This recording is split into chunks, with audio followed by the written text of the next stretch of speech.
making headlines. Maldives and SEIUS signs an agreement aiming to conduct training on energy modeling using low emissions analysis platform.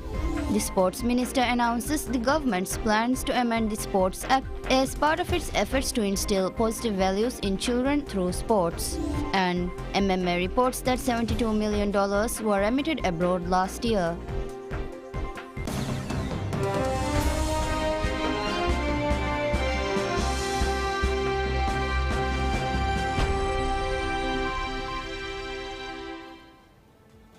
Bismillahirrahmanirrahim. Assalamualaikum. Hello and welcome to PSMNEWS in English with me, Utma Mahmoud.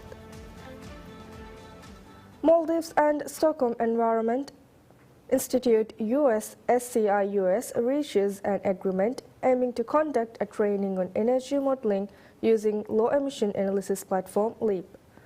The contract was signed by Permanent Secretary of the Ministry of Climate Change, Environment and Energy Ajwad Mustafa and the Director of Finance and Operations of the SCIUS, Bonnie Cockman.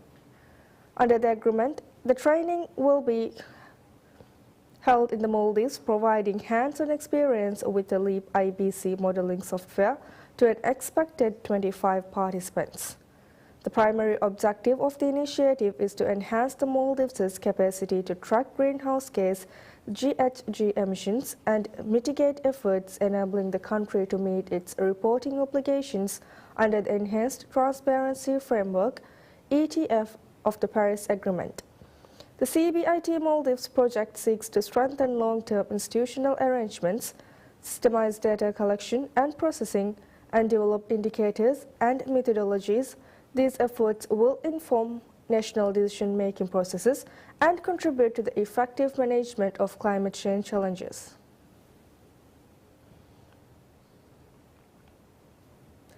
Minister of Sports, Fitness and Recreation Abdullah Rafi announces that the government plans to amend the Sports Act as part of its efforts to instill positive values in children through sports. He made the statement during the Horify Awards ceremony in Hordu, noon at all. Speaking at the ceremony, Minister Rafi praised Hordu for producing individuals who have made the Maldives proud across various fields. He emphasized that sports play a crucial role in shaping behavior and instilling noble values in individuals. He also highlighted the government's commitment through the Sports Ministry to promoting good morals among children via sports. Additionally, Minister Rafi stressed the need to revise the Sports Act to involve the entire nation and decentralize sports. He outlined plans to integrate a school sports system within the education sector and provide training for sports instructors in schools. He said that the initiative would emphasize values such as cleanliness, punctuality, respect for others and elders, listening to coaches, teamwork, and the ability to handle both victory and defeat. He also said that he believes that sports can contribute to mental health and well-being. Furthermore, Mr. Rafi expressed his belief that these values are essential in raising well-rounded individuals. He also aims to elevate sports to the same level of importance as other academic subjects in the Maldives. The National Center for the Holy Quran trains over 200 individuals so far this year. The center said that the training focuses on preparing individuals to perform funeral services across various regions of the country. The center regularly conducts these training programs, having reached 15 islands so far this year. The center has introduced a new training program in the Greater Mala region, which began on August 1st and will run for 2 weeks. The program has seen participation from 28 individuals and includes instruction in figure studies related to funeral rites as well as practical training in performing funeral prayers and burial procedures. In a post on social media, Minister of Islamic Affairs Dr. Muhammad Shahim Ali Said highlighted the importance of such programs in the Maldives. He explained that in many islands there are often no available individuals to conduct burials and the remaining residents are often too elderly. He also said that the center is extending its training programs nationwide to address this issue. The government is committed to preserving the Islamic heritage of the Maldives and enhancing religious knowledge and awareness. The Ministry of Islamic Affairs is currently working on initiatives to train young imams and khatibs and is also developing a special program to teach Quran recitation. Maldives Monetary Authority MMA reports that $72 million were remitted abroad last year. According to the MMA Payment Bulletin report, this figure represents a 40% increase from 2022. The report highlights that 96% of remittance transactions in 2023 resulted in currency being ejected out of the country. Of these transactions, 84% were carried out by foreigners, totaling $59 million. In contrast, Maldivians sent $11 million abroad, accounting for 16% of the total remittance. Notably, the majority of remittances sent by Maldivians were directed to India, representing 14% of the total. Among the remittance transactions conducted by foreigners, immigrants from Bangladesh were the largest contributors, accounting for 54.2% of the total. Following Bangladesh, the primary sources of remittance included immigrants from Nepal contributing to 10.6%, Egypt contributing to 7.9%, Philippines contributing to 7.1%, and India contributing to 4%. MMA has issued licenses to 3 companies in the Maldives, giving them the authority to offer remittance services in the Maldives.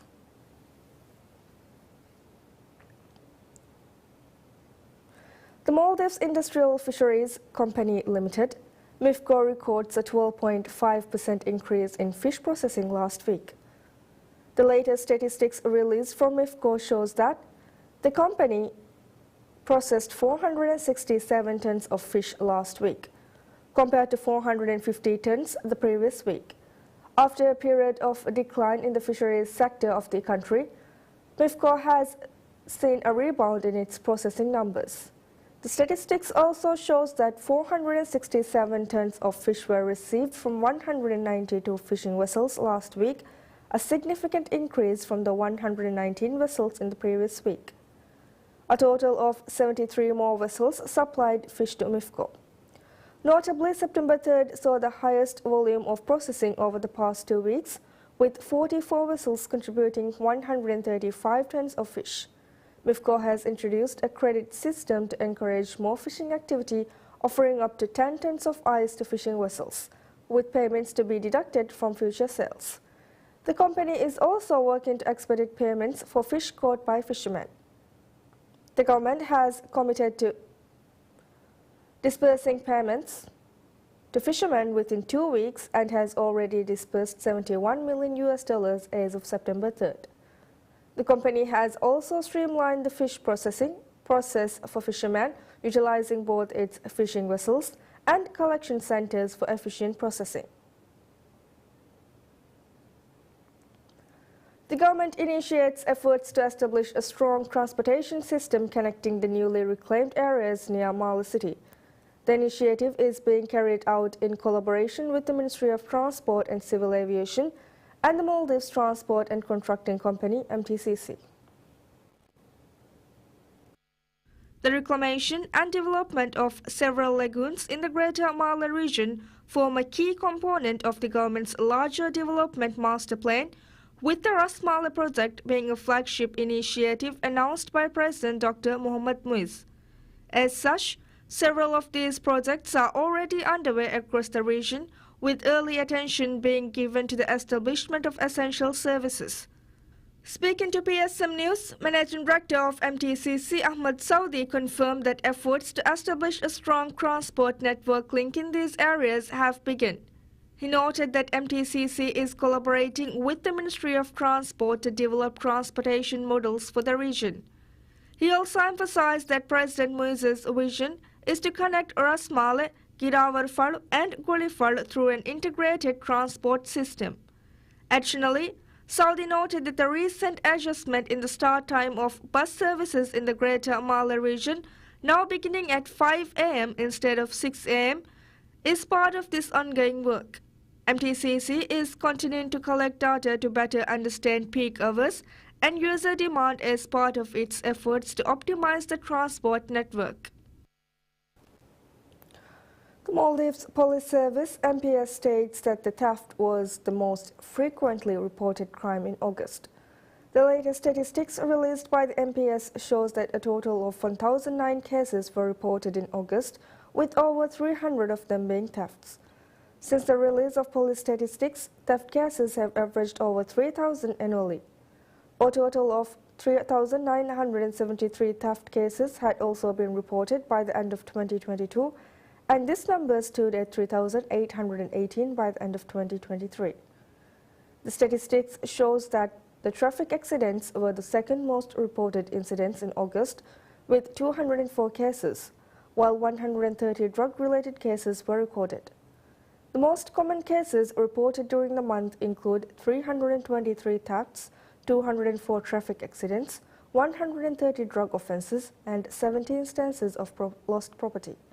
The statistics also reveal a month-on-month increase in thefts, with 316 cases reported in July. On the other hand, traffic accidents slightly decreased, with 210 reported in July compared to 204 in August. The police stations in the atolls of the Maldives are collaborating with local councils to address crime, and the MPS is conducting various public awareness campaigns aimed at reducing theft and accidents. The Maldives Customs Service says that import and export revenues reached $24 million in July this year. The latest statistics from Customs shows that the July revenue marks a 0.8% increase compared to $23 million during the same period last year. The data also indicates that goods valued at $300 million were imported in July, a slight decrease from $306 million in July of the previous year. The statistics shows that the top importing countries in July were the United Arab Emirates, UAE, India, China, Singapore, and Sri Lanka. The primary imports included machinery, electrical equipment, oil products, and food items. The statistics also reveal a decline in exports for July, with goods worth $4.2 million exported. The main export destinations were the United Kingdom, UK, Thailand, UAE, Bangladesh, and France.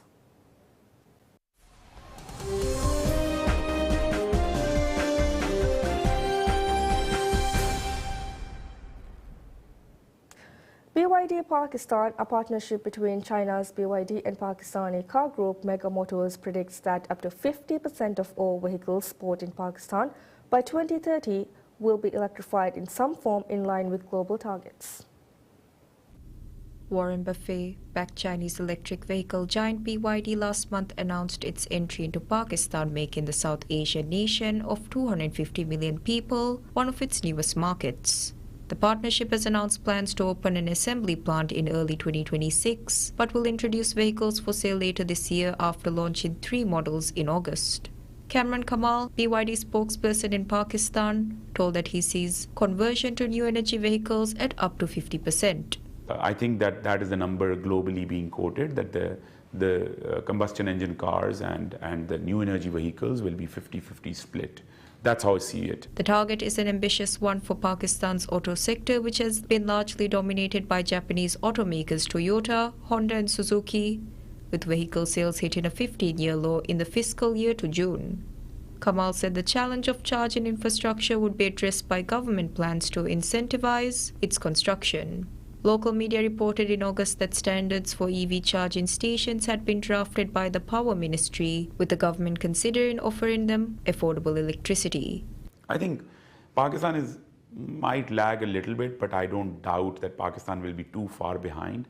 The economics works in our favor as well. If I tell you that you can buy a car at pretty much closer to or some premium to a fuel car, and there is an operational cost reduction, would you not buy it?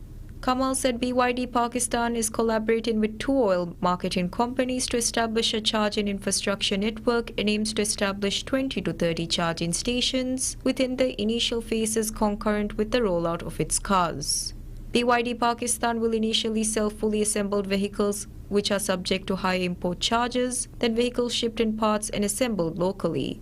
BYD Pakistan is deciding on the size of a new plant, but details about the investment and partnership with power utility Hubco will be disclosed later. U.S. hiring bounced back in August but missed expectations while the jobless rate crept down, government data showed, paving the way towards central bank rate cuts in the coming weeks. The world's biggest economy added an estimated 142,000 jobs last month, an increase from July's figure, which was revised notably lower to 89,000, said the Department of Labor. June jobs gains were also revised significantly down. The August number came in below economist expectations of 165,000, according to a Briefing.com consensus forecast. The unemployment rate, meanwhile, declined slightly from 4.3% to 4.2%, a shift that should assuage some policymakers' fears. Overall, the figures reaffirm perceptions of a cooling labor market, adding to analysts' anticipation that the Federal Reserve will begin to lower rates from decades' high levels this month. With a solid payrolls increase, lower jobless rate, and rise in earnings, analysts see a higher chance that the Feds opt for a smaller cut of 25 basis points rather than 50. Brendan Boyle, top Democrat on the House Budget Committee, added that the U.S. economy has made significant progress on inflation, and now the Fed must secure this progress by lowering interest rates at this month's policy meeting.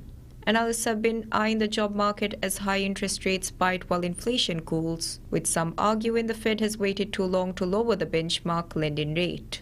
On Friday, Republican presidential candidate Donald Trump called the jobs numbers terrible, while the Republican National Committee took aim at the downward revisions on job growth.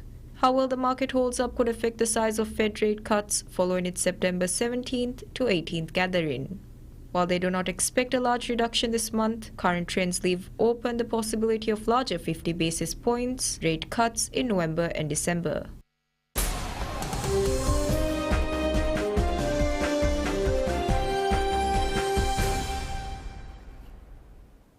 The war between Israel and Hamas in Gaza enters its 12th month with little sign of respite for the Palestinian territory or hope for Israeli hostages still held captive. The chances of a truce that would also free hostages held by Hamas in exchange for prisoners held by Israel appear slim, with both sides sticking doggedly to their positions. Hamas, whose October 7th attack on Israel sparked the war, is demanding a complete Israeli withdrawal, but Prime Minister Benjamin Netanyahu insists that troops must remain on a key strip of land along the Gaza-Egypt border. The United States, Qatar and Egypt have all been mediated in an effort to bring about a ceasefire in the war that authorities in the Hamas-run Gaza say has killed at least 40,939 people. According to the United Nations Human Rights Office, most of the dead are women and children. Hamas's October 7th attack on Israel resulted in the deaths of 1,205 people, mostly civilians, including some hostages killed in captivity, according to official Israeli figures. Of 251 hostages seized by Palestinian militants during the attack, 97 remain in Gaza, including 33 the Israeli military says are dead. Scores were also released during a one-week truce in November. Israel's announcement last Sunday that the bodies of 6 hostages, including a U.S. Israeli citizen, had been recovered shortly after being killed, sparked grief and anger in Israel. International pressure to end the war was further underlined by Friday's shooting dead in the West Bank of a Turkish-American activist demonstrating against Israeli settlements in the occupied territory. Israeli settlements in the West Bank, where about 490,000 people live, are illegal under international law. Since Hamas's October 7th attack, Israeli troops or settlers have killed more than 662 Palestinians in the West Bank, which Israel occupied in 1967, according to the Palestinian Health Ministry. At least 23 Israelis, including members of the security forces, have been killed in Palestinian attacks during the same period, Israeli officials say. One of the frontrunners to become Japan's next premier says that any U.S. move to block Japan's Nippon Steel from buying U.S. steel on national security grounds would be very unsettling and could dent trust between the allies. The White House is close to announcing that President Joe Biden will block the $15 billion deal. A letter sent to the company said that the takeover could hurt the supply of steel needed for critical U.S. projects and make U.S. steel less likely to seek tariffs on foreign steel importers. A former defense minister of Japan, Shigeru Ishiba, said that the United States-U.S. citing national security concerns about Nippon Steel bid for U.S. steel is very unsettling. Urging the Japanese government to discuss these matters with the U.S. sincerely and logically, Ishiba noted that the U.S. is tending to impose deals and threats even on its allies, and this is true not only with NATO countries but also now with Japan. He questioned whether this is a fair approach. Ishiba is running to become the leader of Japan's ruling Liberal Democratic Party and by extension the next Prime Minister on September 27th. Opinion polls consistently show him as one of the most popular candidates among the public, although the leadership vote is restricted to party members. Another candidate vying for the top job, Digital Minister Taro Kono, in a separate interview said that he never imagined the takeover would stoke national security concerns. Kono said he would raise the issue with the White House if he becomes Prime Minister. Japan is one of the United States' closest allies and its biggest foreign investor. But Nippon Steel's bid for the storied firm, headquartered in the key swing state of Pennsylvania, has been opposed by a powerful labor union and faced opposition from both Republicans and Democrats in the run-up to November's presidential elections.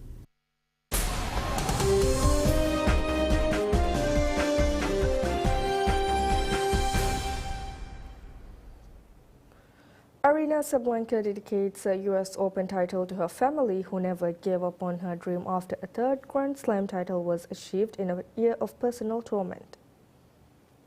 World number 2 Sabalenka defeated Jessica Pegula 7-5-7-5 to add a maiden New York crown to her back-to-back Australian Open titles. This US Open was the first Grand Slam she had won since the death of her former boyfriend in March. She only made the last 8 at the French Open and missed Wimbledon with injury. 5 years ago, Sabalenka's father, Sergei, passed away from meningitis at age 43. On Saturday, Sabalenka summoned her familiar weapons of supercharged serve and brutal ground strokes to defeat 6th-ranked Pegula. Her 40 winners took her tournament total to 205 with 36 aces. She boasted the third fastest serve of the competition of 191.5 kilometers per hour. Saturday's defeat, meanwhile, came during a roller-coaster year for former world number 3 Pegula. After complaining of feeling burnt out after the Australian Open, she was laid low by a rib injury which forced her to sit out the European clay court swing, including the French Open. She marked her return to action by winning the grass court title in Berlin. Pegula said that in Berlin she was super fresh and wanted to win these matches and kind of fired up. After second-round losses at Wimbledon and the Paris Olympics, Pegula raced to the Toronto title and finished runner-up to Sabalenka in Cincinnati. She ended the US summer hardcourt season with 15 wins in 17 matches.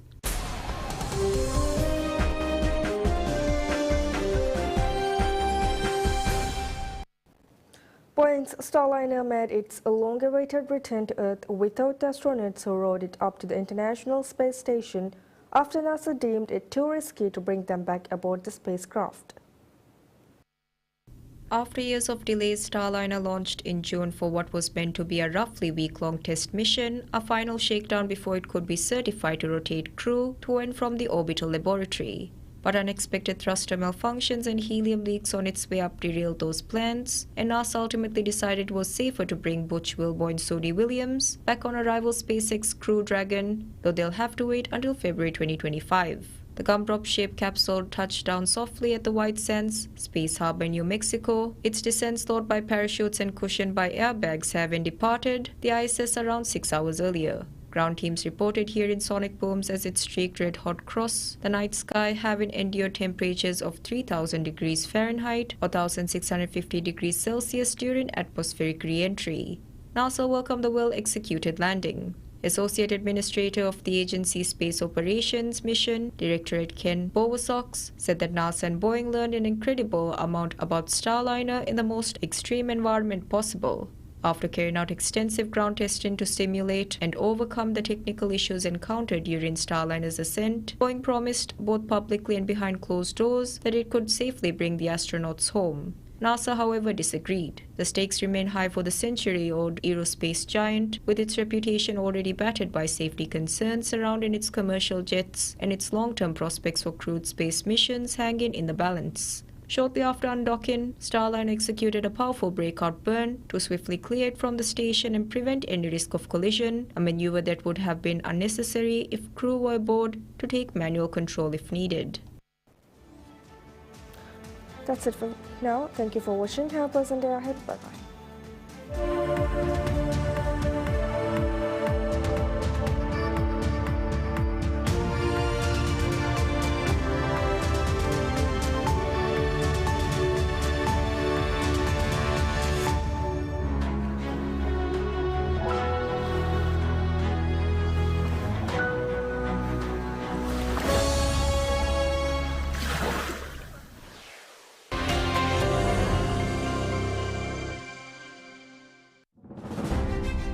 ಮತಿ ದರ್ಜ ಹೋದ ಫರಾತಕ rice ಜುಮ್ಹೂರಿಯಾ ದೆವ್ವಾ